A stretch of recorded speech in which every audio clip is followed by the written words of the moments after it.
अस्सलाम वालेकुम everyone, welcome to my YouTube channel. कैसे हो आप सब। वांगशन का न्यू पार्ट आ चुका है, तो चलिए न्यू पार्ट को स्टार्ट करते हैं बिना किसी देर कर। वैसे हमने उस पार्ट में देखा था कि शियान शाओजी का कोई अता पता नहीं था। सब लोगों ने कहा किसी ने उसे किडनैप किया है या फिर वो भाग गया है। विंग ने कहा इस बारे में मुझे वांग जी से बात करना पड़ेगा, क्योंकि हम ही उसे पकड़ के लेकर आए थे। वो बात करने के लिए वांग जी घर के सामने चला गया। वो घर के अंदर आ गया, लेकिन घर के अंदर कोई भी नहीं था। उसने बार बार बुलाया, चीखा चिल्लाया, वांग जी तुम कहाँ हो, शाओ शिनचैंग तुम कहाँ हो, बट किसी ने भी कोई आवाज़ नहीं दिया। पीछे से एक आदमी आते हुए कहा, अरे राजकुमार विंग आप यहाँ पर।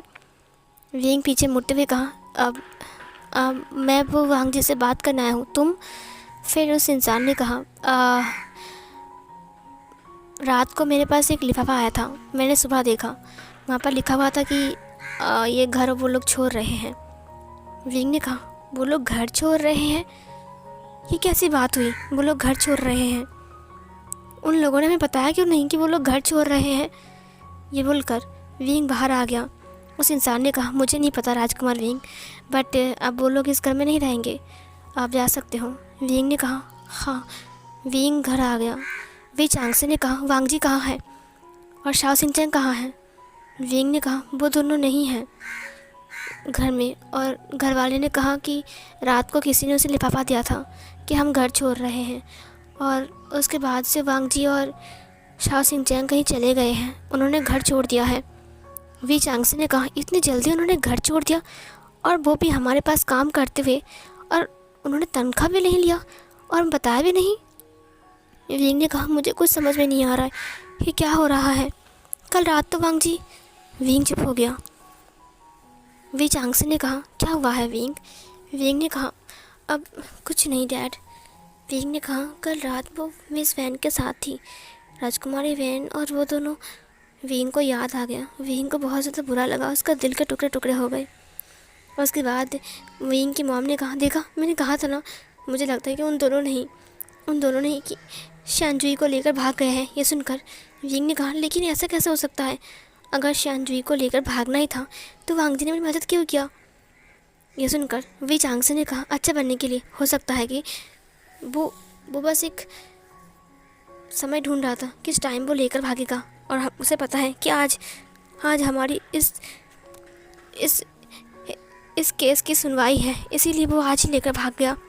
वो दोनों बहुत बहुत घटिया इंसान है। पीठ पीछे बार किया। विंग अब क्या होगा, 11 बजे हमारी सुनवाई है और अभी सुबह के 8 बज रहे हैं, और अगर हम इतनी जल्दी में शानजुई को लेकर नहीं आए तो हम बेकसूर साबित नहीं होंगे। हमारी पूरी फैमिली को वो लोग अरेस्ट कर लेंगे और जेल में डाल देंगे। उसके बाद विंग ने कहा, डैड अब क्या करें पापा। उसे कहा, मुझे नहीं पता, मैं क्या करूं बेटा, मुझे कुछ समझ में नहीं आ रहा है। और वांग जी भी गायब है, शानजुई भी गायब है। तभी कुछ डिसिपल्स वहाँ पर आ गए। उन्होंने वी चांगसे को बुलाया। वी चांगसे वहाँ पर आ गया। वी चांगसे को उन्होंने देखते हुए कहा, आज केस की सुनवाई है, तो प्लीज़ आप लोग 11 बजे से पहले पहुँच जाना चाहिए, ठीक है। वी चांगसे ने कहा, जी। उसके बाद वो डिसिपल्स चले गए वहाँ से। थोड़ी देर बाद शुयांग वहाँ पर आता है। शुयांग ने कहा, ये डिसिपल्स। विंग ने कहा, वो हमें बताने के लिए आए थे, आज केस की सुनवाई है ना। वो दरअसल बात ऐसी है कि वो शानजुई भाग गया है। ये सुनकर शुयांग ने कहा, शानजुई भाग गया है, लेकिन कैसे। अब मैं शाओ सिंचैंग से मिलने आया था, लेकिन उन्होंने कहा कि अब वो लोग यहाँ पर नहीं रहते हैं। क्या मतलब है विंग। विंग ने कहा, पता नहीं, सुबह से उनका कोई पता नहीं है। वांग जी और शाओ सिंचैंग दोनों ही गायब हैं। मैं भी उन्हें ढूंढने गया था, लेकिन वो दोनों वहाँ पर नहीं थे। शुयांग ने कहा, इसका मतलब क्या है विंग। वी चांगसे ने कहा, इसका और मतलब क्या हो सकता है, वांग जी और शाओ सिंचैंग मिलकर शानजुई को लेकर ऐसे भाग गए हैं। हम समझ नहीं पाए वो यहाँ पर क्यों आया था, हमें फंसाने के लिए। हमने उन्हें अच्छा समझकर काम दिया। इधर ये सुनकर शुयांग ने कहा, लेकिन मुझे नहीं लगता कि वो लोग ऐसा कुछ काम कर सकते हैं। मैडम ने कहा, तो फिर सुबह से वो लोग गायब क्यों हैं, वो लोग कहाँ चले गए हैं, और बताओ ये सब कुछ क्या चल रहा है। शानजुई भी आज ही गायब है, वांग जी और शाओ सिंचैंग भी आज ही गायब है। बताओ तो इसको हम क्या समझे। हमारे घर के अंदर अगर कोई आता तो भी पता तक नहीं लगा हमें। ये सुनकर विंग ने कहा, वांग जी ने ऐसा क्यों किया, उसने हमारा भरोसा तोड़ दिया। शुयांग ने कहा, मुझे पता नहीं था कि साओ सिंचांग धोखेबाज निकलेगा। ये बोलकर वो दोनों ही दुखी हो रहे थे क्योंकि वो दोनों का लवड़ी थे वो दोनों। इधर जो वी चांग से था उसने कहा, मेरे पास और कोई ऑप्शन नहीं है, मैं जाकर बोल दूंगा मुझे फांसी पर चढ़ा दीजिए और मेरी फैमिली को छोड़ दीजिए। विंग ने कहा, नहीं फादर, अब ऐसा नहीं कर सकते हो। उन्होंने कहा, मेरे पास दूसरा कोई ऑप्शन नहीं है विंग। विंग ने कहा, लेकिन पापा। सीन कट होता है 11 बजे की टाइम। वो लोग महल की तरफ जा रहे थे। विंग अपने फादर के हाथ को पकड़ के जा रहा था। शुयांग सुनवाई सुनने के लिए अपने फादर के साथ जा रहा था। बाकी सारे जो कि बड़े बड़े व्यापारी से वो सब लोग जा रहे थे सुनवाई सुनने के लिए, क्योंकि आज ही आखिरी तारीख है सुनवाई का। इधर वो लोग जा रहे थे धीरे धीरे करके। महल के अंदर आकर वो लोग चुपचाप वहाँ पर खड़े हो गए क्योंकि महाराज अभी तक नहीं आए थे। उसके बाद अनाउंस होती हैं, सावधान, महाराज लान कुरैन पधार रहे हैं। ये सुनकर सब लोग सावधान हो जाते हैं और फिर जो हमारा लान कुरैन है वो धीरे धीरे करके वहाँ पर आ जाता है। वो दरबार में आने के बाद अपने सिंहासन को सलाम करता है, फिर बैठ जाता है। उसके बाद उसने वी चांगसे को और बाकी सबको देखा। जिन गुआंगशा वहाँ पर आ गया। उसने एक पत्र को बाहर निकाला। उसने कहा, आज हमारा वी फैमिली का सुनवाई है जिन्होंने चोरी किया था। विंग को बहुत ज़्यादा गुस्सा आ रहा था क्योंकि सबके सामने उनको चोर बोला जा रहा था, बट विंग के पास कोई प्रूफ भी तो नहीं था। जो एक प्रूफ था वो भी सब कुछ ख़त्म हो गया। फांग जी, तुमने ऐसा क्यों किया? उसके दिमाग में सिर्फ यही चल रहा था। उसके बाद वी चांगसी को आगे आने के लिए बोलते हैं, वी चांगसी तुम आगे आ जाओ। वी चांगसी धीरे धीरे करके आगे आता है। वी चांगसी को देखकर जिन गुआंगशाओ ने हंसते हुए कहा, तो बताओ वी चांगसी, तुम्हारे पास ऐसा कोई प्रूफ है जिससे प्रूफ हो जाए कि तुमने चोरी नहीं किया है? ये सुनकर वी चांगसी ने कहा, महाराज मेरे पास एक प्रूफ था जिससे साबित हो जाता कि कौन गलत है कौन सही है, लेकिन किसी ने सब कुछ ख़त्म कर दिया। ये सुनकर जिन गुआंगशाओ ने कहा, यह कोई मजाक नहीं हो रहा यहाँ पर आकर तुम कुछ ही बोलोगी और हम तुम्हें माफ़ कर देंगे। प्रूफ कहाँ है? वी चांगसी ने कहा, मेरे पास अब कोई प्रूफ नहीं है महाराज। मेरे पास प्रूफ था लेकिन इन लोगों ने साजिश करके। तभी महाराज ने कहा, तुम्हारे पास अगर प्रूफ है तो तुम बता सकते हो। वी चांगसी ने कहा, मेरे पास कोई प्रूफ नहीं है। विंग आगे आते हुए कहा, प्रूफ था लेकिन जिन गुआंगशाओ ने। तभी वी चांगसी ने विंग के हाथ को पकड़ते हुए कहा, नहीं विंग। उसके बाद जिन गुआंगशाओ ने कहा, इसकी पूरी फैमिली को यहाँ पर लेकर आओ। मैडम यू, विंग और वी चांगसी वहाँ पर घुटना टेक कर बैठ गए। फिर जिन गुआंगशाओ ने कहा, चलो महाराज से माफ़ी मांगो, अपने सिर को नमन करो। ये सुनकर सब लोग नीचे झुक गए और महाराज के साथ बोलने लगे। वी चांगसी ने कहा, मुझे पता नहीं कि मैंने क्या किया है, मेरी गुनाह क्या है और मैं क्या करने वाला हूँ और मेरे साथ क्या होने वाला है। अगर ये सब कुछ मैंने किया है, मेरे परिवार ने तो कुछ भी नहीं किया ना, तो प्लीज़ मेरे बेटे को और मेरी वाइफ को छोड़ दीजिए, उन्होंने कुछ नहीं किया है। जिन गुआंगशाओ हंस रहा था। मन ही मन उसने कहा, हाँ, मुझे लगा था वी चांगसी के पास प्रूफ है, लेकिन अब तो वी चांगसी के पास प्रूफ भी नहीं है। मेरे आदमियों ने अच्छा काम किया, बहुत अच्छा काम किया मेरे आदमियों ने। ये सुनकर लान कुरैन ने कहा, हाँ वी चांगसी, तुमने जो जुर्म किया है ना, वो जुर्म किसी से कम नहीं है। तुमने हमारी पारंपरिक चीज़ों को चुराया है जो हमारे लिए बहुत अमूल्य है, वो अभी तक हमें नहीं मिले हैं। वो एक बक्सा कहाँ है? वी चांगसी ने कहा, मुझे नहीं पता वो एक बक्सा कहाँ है, क्योंकि मैंने नहीं चुराया है। ये सुनकर लान कुरैन ने कहा, तुम्हारी हिम्मत कैसे हुई झूठ बोलने की? फिर इधर जिन गुआंगशाओ ने कहा, महाराज देख क्या रहे हैं, इसको सुनाइए इसकी सज़ा। ये सुनकर लान कुरैन ने कहा, ठीक है, अगर तुम कबूल नहीं करते हो तो तुम्हारे साथ साथ तुम्हारी पूरी फैमिली को भी ये सज़ा भुगतनी पड़ेगी। वी चांगसी को रोना आ गया। उसने कहा, वो विंग ने कहा, फादर बस अब माफ़ी मत मांगना, जो गलती आपने नहीं किया है उसकी माफ़ी आप क्यों मांगोगे, और बाकी रहा सज़ा, कोई बात नहीं, मैं और मॉम आपके साथ हैं हमेशा हमेशा के लिए। फिर लान कुरैन ने कहा, ठीक है, अगर तुम्हें कुछ और नहीं कहना है तो मैं तुम्हें अभी सज़ा सुनाने वाला हूँ। फिर जिन गुआंगशाओ ने उसे एक पत्र दिया, जिस स्क्रॉल को खोलते हुए उसने कहा, अगर किसी राज संबंधी या फिर राज कुटुंब के द्वारा अगर ये गलती होती है तो उन्हें हमेशा हमेशा के लिए राज्य से निकाल दिया जाता है, और अगर किसी राज्य की कर्मचारी के द्वारा होता है जो महल में काम करता हो तो उसे जुर्म कबूल ना करने की सज़ा है फांसी। ये सुनकर वी चांगसे ने कहा, फांसी? उसने विंग को देखा। फिर लान कोरैन ने कहा, और उसके परिवार को इस राज्य से निकाल दिया जाता है। फिर वी चांगसे ने कहा, हो मुझे फांसी, मुझे कोई एतराज़ नहीं है। कम से कम मेरा विंग और उसकी मॉम तो सेफ़ रहेगा। विंग बेटा, मेरी बात सुनो, तुम अपनी मॉम को लेकर किसी और राज्य में चले जाना, ठीक है? वहाँ पर खुश रहना, मेरी चिंता मत करो। विंग ने कहा, नहीं फादर, मैं ऐसा नहीं कर सकता हूँ। लान कोरैन ने कहा, तो वी चांगसे, तुम यहाँ पर काम करते थे और तुमने ये जुर्म किया है, ऊपर से तुम कबूल भी नहीं कर रहे हो और तुम्हारे घर से सबूत भी मिले हैं और अभी तक एक बस्ता नहीं मिला है। इसीलिए अगर तुम नहीं बताओगे तो तुम्हें फांसी होगी। वी चांगसे ने कहा, मुझे नहीं पता। लान कोरैन ने कहा, ठीक है, तो तुम्हें फांसी की। तभी किसी ने कहा, रुक जाइए पिता महाराज, मुझे कुछ कहना है। ये सुनकर सब लोग दरवाजे की तरफ देखता है, जहाँ पर कोई और नहीं बल्कि वांग जी अपने पूरे रूप्स में अपने ताज पहनकर, अपनी फॉरेड रिबन पहनकर आ रहा था।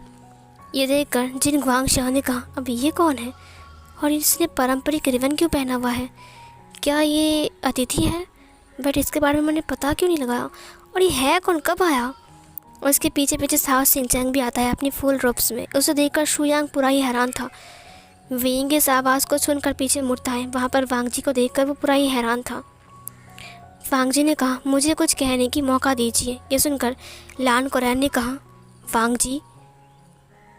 जिन ग्वांग शाओ ने कहा, तुम्हारी हिम्मत कैसे हुई सभा चलने की बीच में तुमने महाराज की बातों को काटा, और तुम होते कौन हो? हाँ?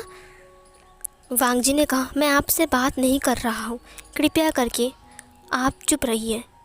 जिन ग्वांग शाओ ने कहा, महाराज, इसकी इतनी हिम्मत, इसने मुझे कहा कि आप चुप रहिए। तुम आकर ये सब कुछ रोकना चाहते हो? तुम लगता है इनके साथ मिले हुए हो। वांग जी ने कहा, मैंने कहा आप चुप रहिए। महाराज, मेरे पास प्रूफ है कि वी चांगसे ने ये काम नहीं किया है, बल्कि किसी और ने किया है। ये सुनकर जिन ग्वांग शाओ ने कहा, झूठ बोल रहे हो तुम। महाराज, मुझे लगता है कि ये वी चांगसे कोई साजिश है। ये इनको लेकर यहाँ पर आया है। मुझे पता है ये इंसान इसके घर में काम करता था, मैंने पता लगाया है, और ये इंसान भी उसके साथ आया है। शाओ सिंचैंग ने कहा, तुम्हें पता भी है तुम किसको क्या बोल रहे हो? उसने कहा, हाँ पता है, तुम दोनों कर्मचारी हो, इसके घर में काम करते हो। ये सुनकर शाओ सिंचैंग ने कहा, अच्छा कर्मचारी, तुम्हें क्या लगता है कि जो काम करने वाले इंसान होते हैं वो लोग ऐसे कपड़े पहनते हैं? उसने वांग जी को दिखाया। जिन ग्वांग शाओ ने कहा, लेकिन तभी लान कोरैन ने कहा, उफ, चुप रहो तुम। जिन ग्वांग शाओ चुप हो गया। उसने कहा, बताओ वांग जी।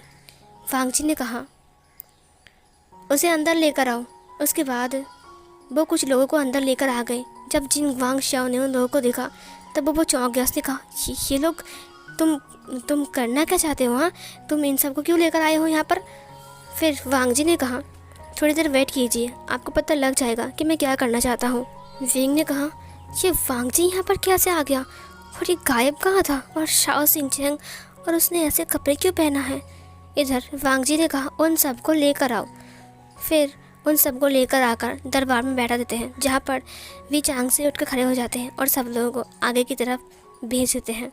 महाराज ने कहा, वांग जी ये सब क्या है? वांग जी ने कहा, ये सब प्रूफ है, इसके नकाब हटाओ। उसके बाद सबकी नकाब हटा जाता है, जहाँ पर मेंग्याओ भी शामिल था। मेंग्याओ को देखकर जिन ग्वांगशो घबरा गया। इधर लान कोरैन ने कहा, मेंग्याओ तुम? वांग जी ये सब क्या मजाक है? जिन ग्वांग शाओ ने कहा, इस इंसान की हिम्मत कैसे हुई?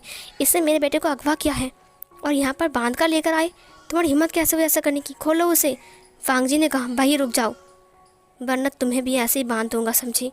जिन ग्वांग शाओ घबरा गया।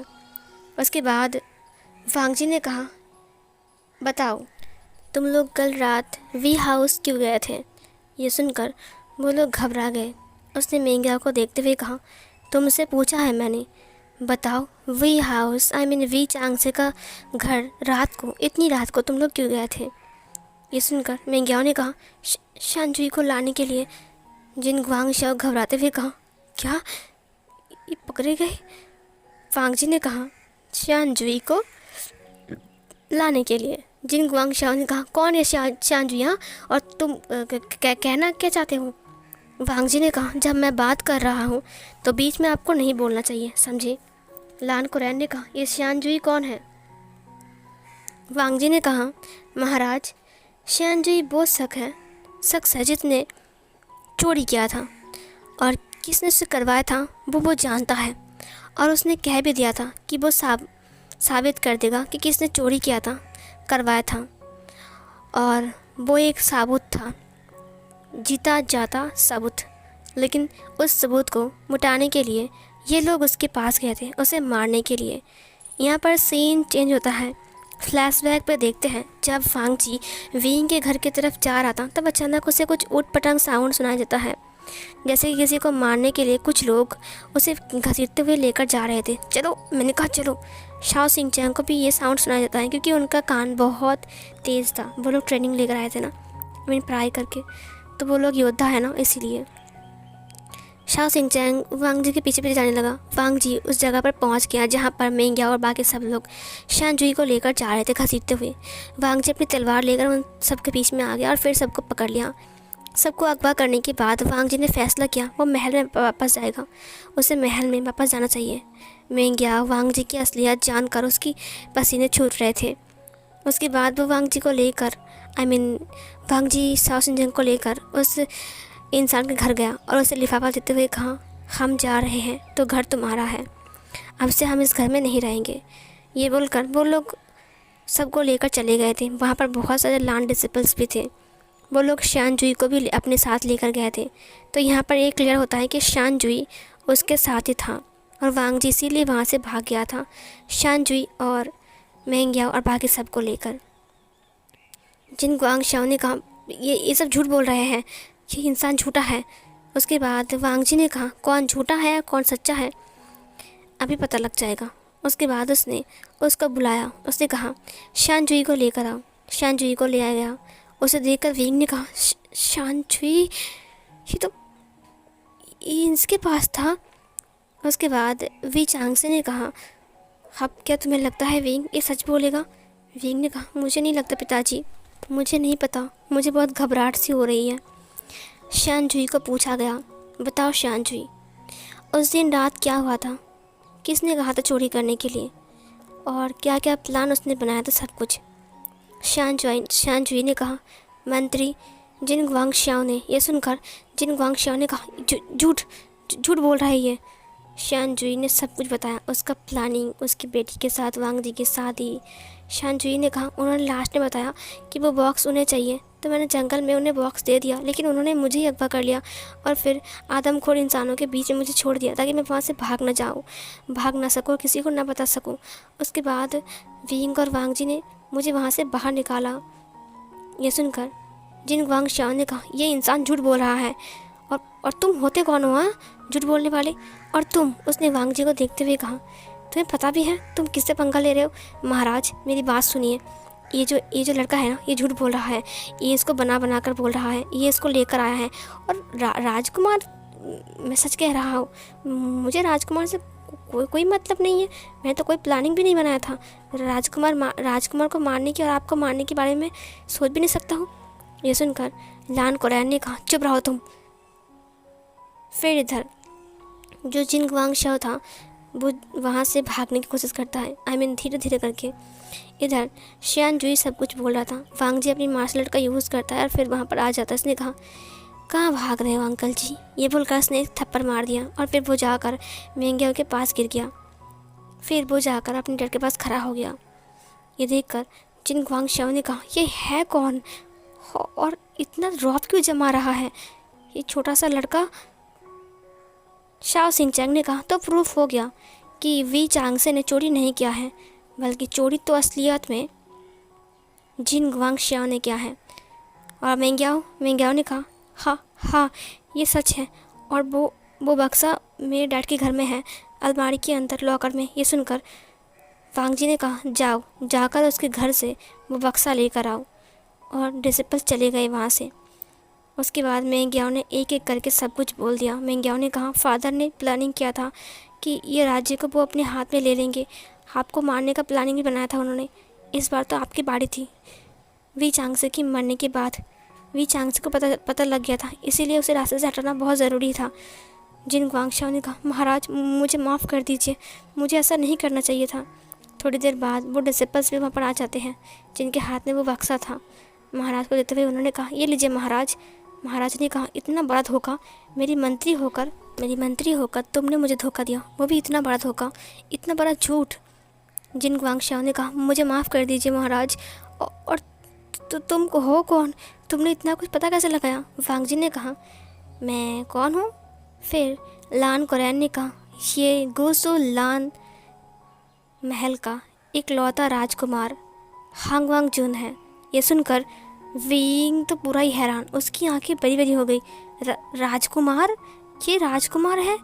शुयांग ने कहा, ये राजकुमार था, मैंने इसे कितना कुछ बोला।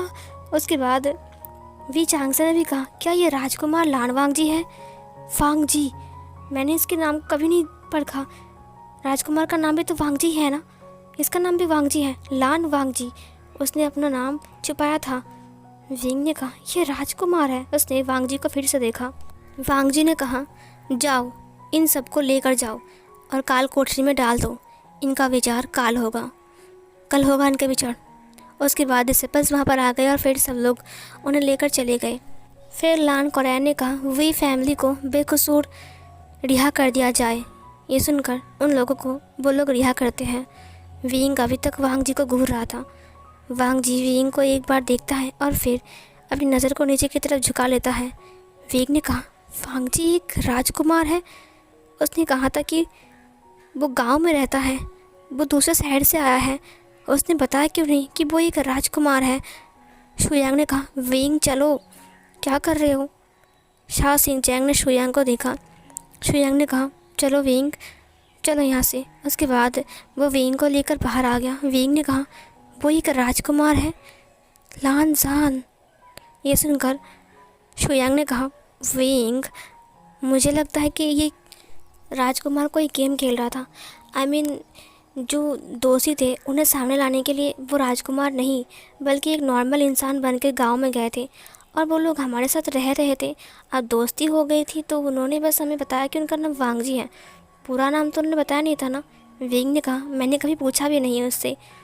इतना बड़ा धोखा? शुयांग ने कहा, हो सकता है कोई मजबूरी था। विंग ने कहा, मजबूरी? कैसी मजबूरी जो वो महल छोड़कर गांव में आ गया?